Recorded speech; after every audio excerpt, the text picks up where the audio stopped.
여기에 대한민국 골든보이 이강인의 잉글랜드 프리미어리그 이적에 탄력이 붙을 전망이다. 소속팀 파리 생제르맹이 이적을 허락했다는 소식입니다.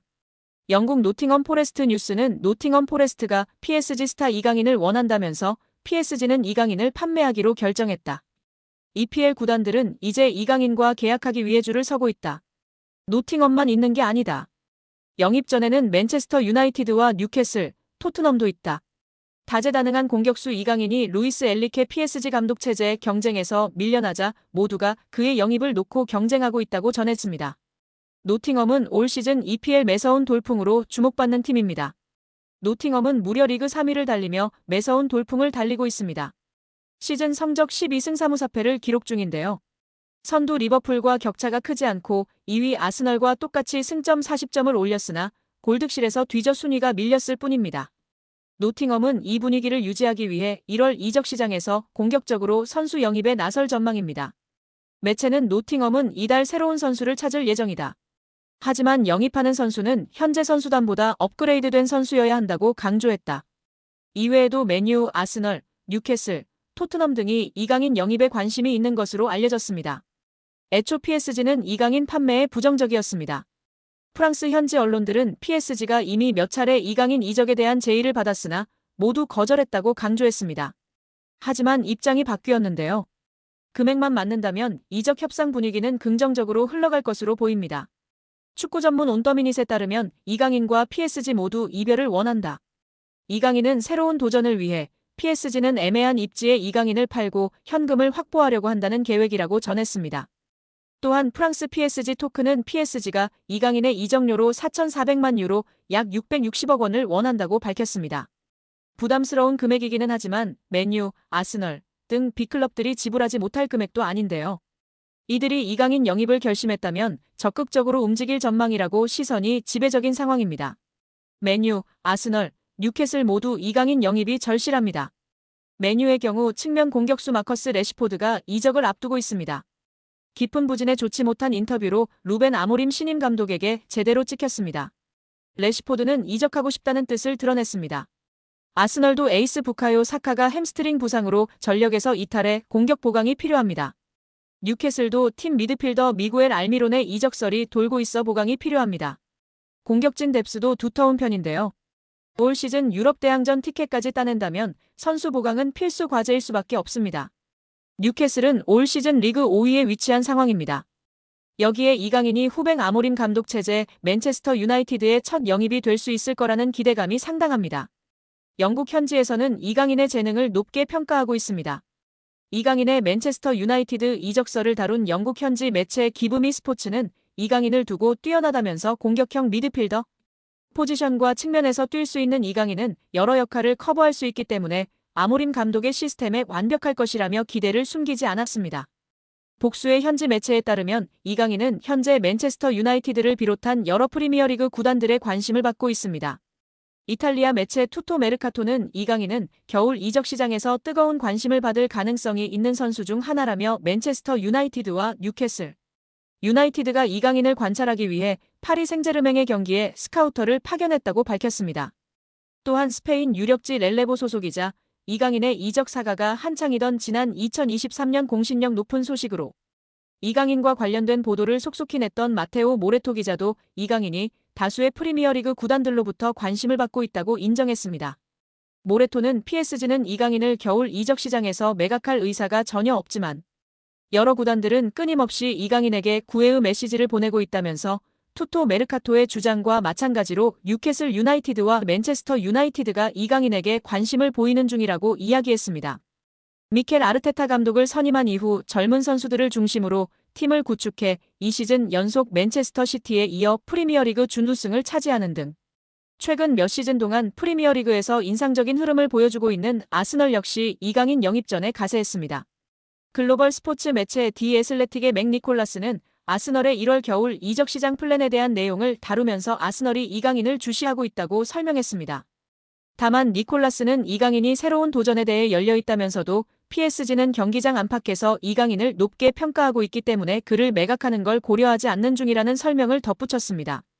표면적으로만 보면 이번 시즌 리그 테이블 2위 자리에서 리버풀의 뒤를 맹추격하고 있는 아스널로 이적하는 그림이 더 나아 보이지만 현지에서는 강등권과의 승점 차가 단 7점에 불과한 13위 맨체스터 유나이티드로 이적하는 것이 이강인에게 어울릴 거라고 생각하는 듯합니다.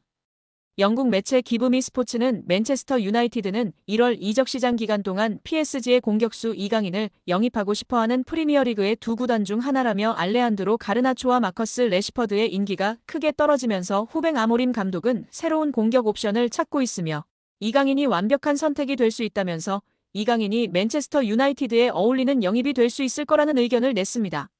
매체는 맨체스터 유나이티드가 이강인을 원하는 이유를 설명하면서 공격수 이강인은 진정한 재능이라며 뛰어난 이강인은 PSG에 합류한 이후 다양한 포지션에서 다재다능함을 보여줬다. 그는 공격형 미드필더로 뛸 수 있는 것은 물론 측면에서도 뛸 수 있어 여러 역할을 커버할 수 있기 때문에 아모림 감독의 시스템에 완벽할 것이라고 했습니다.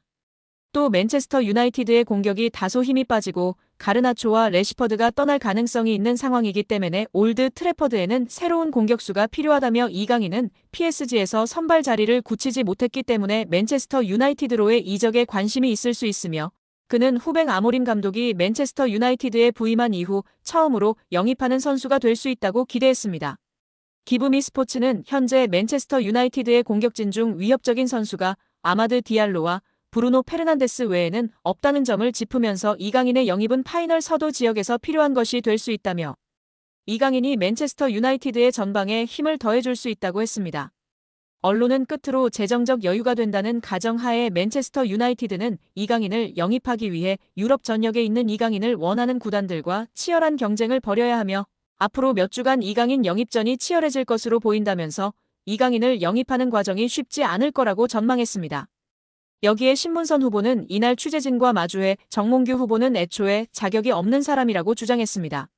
신 후보는 정몽규 후보가 협회 정관 제29조 제2항 7호의 후보 결격 사유에 해당한다고 봤습니다. 협회 정관에 따르면 사회적 무례 협회나 대한체육회 및 그 회원단체로부터 징계는 받지 않았지만 임원의 결격 사유에 해당하는 유사행위 등 그 밖에 적당하지 않은 사유가 있는 사람은 협회의 임원이 될 수 없다고 명시돼 있습니다. 신문선 후보는 정 후보가 문화체육관광부에서 발표한 협회 특정감사에서 중징계 문책 요구를 받았다는 사실을 짚으며 정 후보는 대한축구협회장 선거 후보자 자격이 없음을 스스로 인정하고 더 이상 회장 선거가 파행되지 않도록 결단 내려달라 요구한다. 협회는 중앙선관위 위탁이 되지 않는다면 선거가 투명하고 공정한 절차로 진행되도록 축구계가 인정하는 객관적이고 중립적인 인사들로 선관위를 재구성할 것을 요청한다라고 외쳤습니다. 한편 취재진 사이에선 김태규 대한배드민턴협회장도 사회적 무리로 인해 후보 결격자 판정을 받았다. 정몽규 회장에게도 같은 판정이 나와야 한다고 보는지라는 질문이 나왔습니다. 이에 신문선 후보는 국민들을 대상으로 누가 더 사회적 무리를 빚었나라는 여론조사를 해보자. 여론조사를 한다면 아마 정몽규 후보가 23배 정도 높을 것이다라고 꼬집었습니다. 또 신문선 후보는 만약 정몽규 회장이 당선된다면 문체부가 승인할까라고 되물으며 결국 검찰 수사 과정까지도 치닫지 않겠느냐라는 생각이다. 지난 12년 동안 협회를 이끌면서 작은 흠결이 있지만 명예스럽게 떠나는 모습도 기대하고 있다라고 전했습니다. 한편 신문선 후보는 허정무 후보와 마찬가지로 이번 선거를 중앙선거관리운영회에서 맡기를 희망하고 있습니다. 신 후보는 만약 중앙선거위에서 진행한다면 공정하고 투명한 선거가 진행될 수 있을 것이라고 내다봤다. 다만 위탁할 수 없는 돌발 상황이 발생한다면 어떻게 공정한 선거위를 새롭게 꾸밀지 검토 후 추가 입장을 밝히겠다고 예고했습니다. 여기에 유럽 5대 리그 출전 시간 800분 이상 선수들 중 키패스 순위에 이강인 선수가 오르며 화제입니다. 무려 2위입니다. 출전 시간 800분 이상 선수들 중 90분 당 키패스 개수 환산 시 이강인 선수가 3.6개로 2위에 랭크되었습니다. 1위는 알렉스 베나 선수로 3.8개이며 3위는 근소한 차이로 3.5개로 하피냐 선수가 랭크되어 있습니다. 파리 생제르맹 동료 하키미 선수는 2.9개로 8위에 랭크되어 있습니다. 파리 생제르맹의 다른 공격수와 미드필더 모두 10위권에 랭크된 선수가 없습니다. 창조적이며 공격적인 키패스를 넣어주는 선수는 이강인 선수가 단연 으뜸이라는 사실이 증명되고 있으며 오히려 동료 선수들이 받아먹어줬다면 이강인 선수의 도움 공격 포인트가 지금보다 훨씬 높았을 것입니다.